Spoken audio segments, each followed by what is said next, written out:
दोस्तों जियो financial service की बात करें तो कंपनी ने क्वार्टर फोर के रिजल्ट को डिक्लेयर कर दिया है।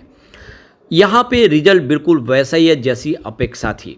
जैसे कि आपको ये पता ही होगा कि बिजनेस सारे अभी शुरू होने की कगार पे है या धीरे धीरे शुरू होने लगे। बहुत सारे बिजनेस के लिए अभी रेगुलेटरी अप्रूवल भी बाकी है। तो इसी रिजल्ट की अपेक्षा थी, बिल्कुल वैसे ही है। रिजल्ट में वृद्धि हुई है, ये अच्छी बात है। साथ में जो डिविडेंड का ऐलान करना था, बिल्कुल वैसा डिविडेंड का ऐलान भी हो गया है। काफ़ी लोगों को अपेक्षा थी कि काफ़ी बड़ा डिविडेंड मिल सकता है, लेकिन ऐसे ही संभावना बहुत कम थी क्योंकि कंपनी अभी अपना बिजनेस शुरू करने जा रही है। लेकिन जो भी डिविडेंड दिया है काफ़ी अच्छा है।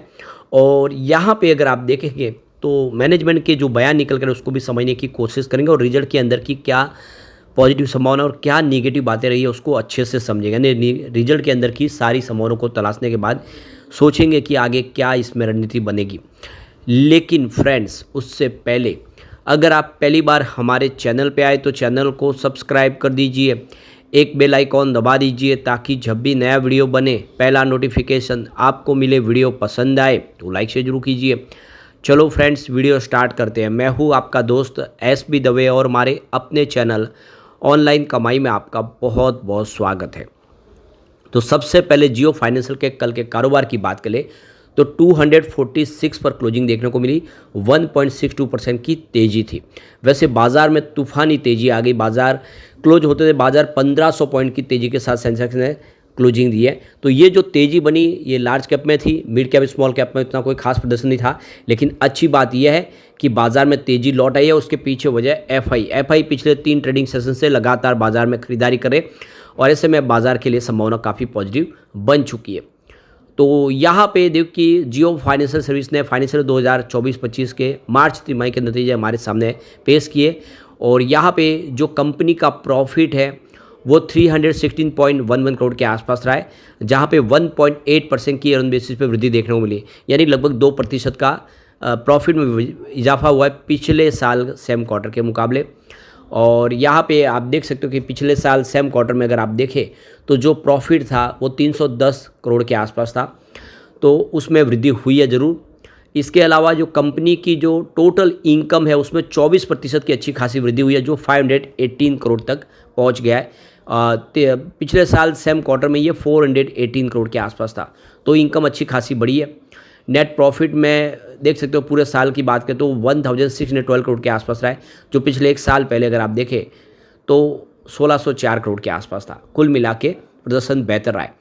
अब यहाँ पे अच्छे से आंकड़ों को अगर समझे हम तो सालाना आधार पर किस तरह से रहा और क्वार्टर बेसिस पे किस तरह से रहा है।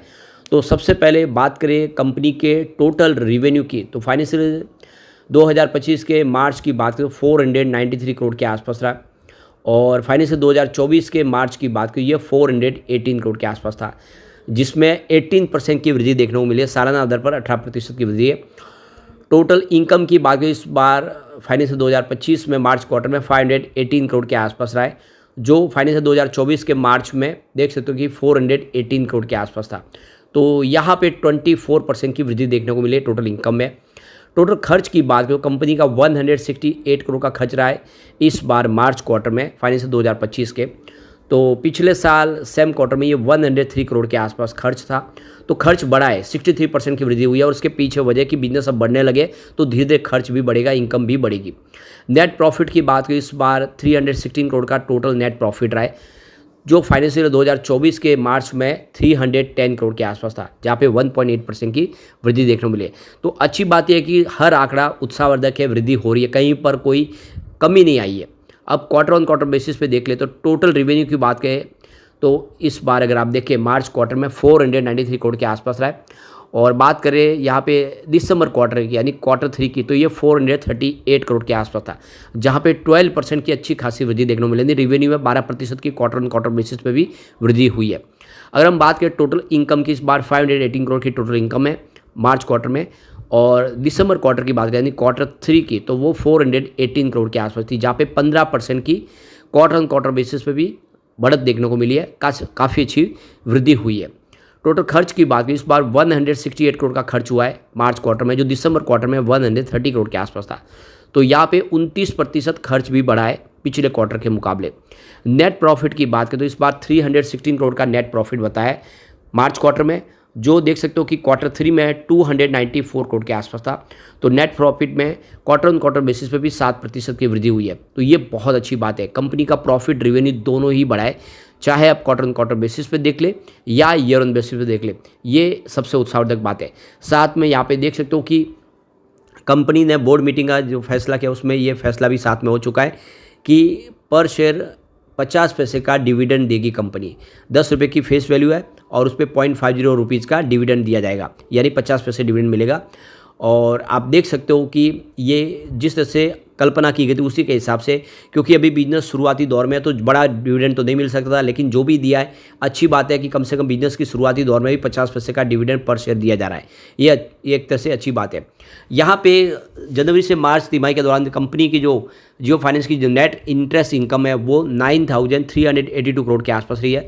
एक साल पहले ये देखें तो ये 7,655 करोड़ के आसपास थी, यानी ईयर ऑन बेसिस पे यहाँ पे 22.6% की अच्छी खासी वृद्धि हुई है नेट इंटरेस्ट इनकम में भी पूरे साल की। वही टोटल रेवेन्यू की बात करें 493 करोड़ के आसपास, जहाँ पे सालाना दर पर 17.94% की वृद्धि देखने को मिली है। तो ये देख सकते हो कि पिछले साल सेम क्वार्टर में यहाँ पे 418 करोड़ के आसपास था, यानी वाकई में आंकड़े उत्साहवर्धक है और बेहतर है जैसी कल्पना की थी उसी के हिसाब से। अब यहाँ पे जियो फाइनेंशियल का टोटल AUM अगर देखें तो यहाँ पे 10,053 करोड़ के आसपास फाइनेंशियल 2025 में, और इसमें इंक्रीज देखने को मिला है करीब देख सकते हो कि यहाँ पे 173 करोड़ रुपीज़ का 2024 के मुकाबले। तो यहाँ पे PPOP अगर देखें तो 1,594 करोड़ के आसपास फाइनेंशियल 2025 के लिए। इसके अलावा ऑपरेशन इनकम की बात करें ये 349 करोड़ के आसपास रही है। अब जियो फाइनेंशियल के अगर आप कस्टमर बेस की बात करो 2.31 मिलियन के आसपास रहा है, यहाँ पे 3x की वृद्धि ईयर ऑन बेसिस पे देखने को मिली है।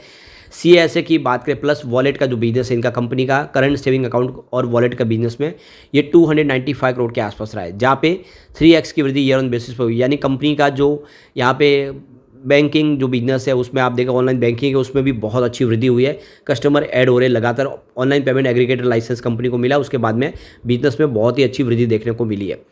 यहाँ पे कंपनी की अगर हम बात करें बिजनेस की तो कंपनी फिजिकल प्रेजेंस देखें तो 10 टियर सिटीज़ में अभी समय है, जहाँ पे जियो पेमेंट का बिजनेस जो है बैंक का बिजनेस काफ़ी अच्छा करता हुआ दिखाई दे रहा है, और नेटवर्क ग्रोथ 3x के आसपास ईयर ऑन बेसिस पे जो 14,000 प्लस हो चुका है। अब इस रिजल्ट के बाद जियो फाइनेंशियल सर्विस के MD और CEO हितेश सेठिया ने कहा है कि हमने फाइनेंशियल 2024 में मजबूत नींव रखी और फाइनेंशियल 2025 में हमने शानदार प्रदर्शन किया, यानी एक साल में ही हमारा प्रदर्शन बहुत बेहतर रहा है, उत्साहवर्धक रहा है। फाइनेंशियल 2026 में हम अपने इंटीग्रेटेड डेटा इंफ्रास्ट्रक्चर और AI ड्रिवन एनालिस्टिक का उपयोग कर सही ग्राहक के लिए सही उत्पादन प्रदान करेंगे, यानी आने वाला जो फाइनेंशियल 2026 होगा वो बहुत ही बेहतर होगा, ये हितेश सेठिया का कहना है। कंपनी ने अपनी लैंडिंग और लीजिंग विभाग में 10,050 करोड़ का यहाँ पे एसेट अंडर मैनेजमेंट दर्ज किया है। जियो पेमेंट बैंक लिमिटेड ने 2.31 लाख बिलियन कस्टमर तक अपनी पहुंच बना दी है, और यहाँ पे देख सकते हो कि बिजनेस लगातार बढ़ रहा है। तो मैनेजमेंट बहुत ज़्यादा उत्साह में है इस समय इस रिजल्ट के बाद, और वाकई में आने वाले समय और बेहतर उम्मीद की जा सकती है। यहाँ पे देख सकते हो कि जियो फाइनेंशियल के शेयर में फ्राइडे को 1.62% की तेजी देखने को मिली और 246 के आसपास क्लोजिंग देखने को मिली। पिछले 5 दिन में 12.22% का पॉजिटिव रिटर्न दिया जियो फाइनेंशियल के शेयर ने। एक महीने में 10.35% की तेजी बनी है और 6 महीने में यहाँ पे 25.20% की गिरावट हुई है। और एक साल की बात करें तो यहाँ पे देखो कि 35% की गिरावट देखने को मिली है और जनवरी से अब तक 19% गिरा है। तो देख सकते हो कि लगातार बाजार में जो गिरावट था उसका असर यहाँ पर भी देखने को मिला, लेकिन अब यहाँ पे संभावना पॉजिटिव बनने लगी है। तो कुल मिला के देख सकते हो कि कंपनी के फैसले जो है वो उत्साहवर्धक है। कंपनी लगातार नए बिजनेस में एंट्रियाँ करी और ये रिजल्ट अच्छा है। इस रिजल्ट के बाद हम कह सकते हैं कि आने वाले में जियो फाइनेंशियल कमाल कर सकता है। लेकिन फ्रेंड्स, कोई भी इन्वेस्टमेंट करने से पहले अपने फाइनेंशियल एडवाइजर से एडवाइस ले ले या अपना खुद का रिसर्च करें, क्योंकि मैंने वीडियो आपके एजुकेशनल पर्पज़ के लिए ही बनाया। वीडियो पसंद आए तो लाइक से जरूर कीजिए और चैनल को सब्सक्राइब कर दीजिए। Thank you friends.